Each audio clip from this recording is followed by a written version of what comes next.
بسم اللہ الرحمن الرحیم۔ شروع اللہ کے نام سے جو بڑا مہربان نہایت رحم والا ہے۔ واز و خالص اللہ کے لیے کر، ورنہ تیرا گناہ گار رہنا ہی بہتر ہے۔ اللہ والے اطاعتیں کرتے ہیں اور اس پر بھی خوف رکھتے ہیں، تم گناہ کرتے ہو پھر بھی بے خوف ہو۔ تو غرور و تکبر کس بات کا کرتا ہے، جب کہ تیری ایک گندا قطرہ ہے اور تیری انتہا مردار جسے پھینک دیا جاتا ہے۔ جو غصہ کرے وہ متکبر ہے، جو گالی دے وہ کمینہ ہے، جو بدلہ لے وہ درندہ ہے، لیکن جو معاف کر دے وہ محض خدا ہے۔ لوگ تکبر کرنے سے تجھے بڑا نہیں سمجھیں گے، بلکہ تواضع اور سخاوت تجھے معزز بنا دے گی۔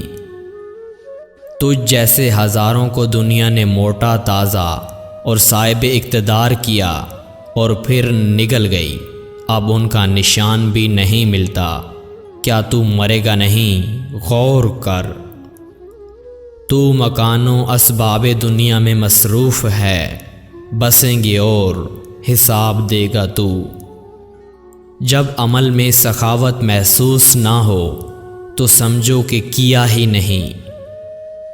جب کوئی بندہ گناہ کرتے وقت دروازہ بند کر لیتا ہے تو اللہ تعالیٰ فرماتا ہے کہ اے ابن آدم، تو نے لوگوں سے شرم کے سبب دروازہ بند کر کے گناہ کیا، لیکن مجھ سے شرم نہ کی۔ میں تو دیکھ رہا ہوں، تو نے مجھے اپنے ہم جنسوں سے بھی کم تر سمجھا۔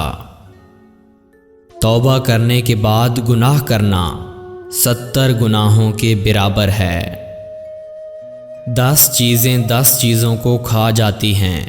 نمبر 1 توبہ گناہ کو، نمبر 2 جھوٹ و زنا رزق کو، نمبر 3 صدقہ بلا کو، نمبر 4 غیبت اعمال صالحہ کو، نمبر 5 غم عمر کو، نمبر 6 غصہ عقل کو، نمبر 7 تکبر علم کو، نمبر 8 ظلم یا رشوت عدل کو، نمبر 9 نیکی بدی کو، نمبر 10 خیرات دے کر احسان جتانا ثواب کو۔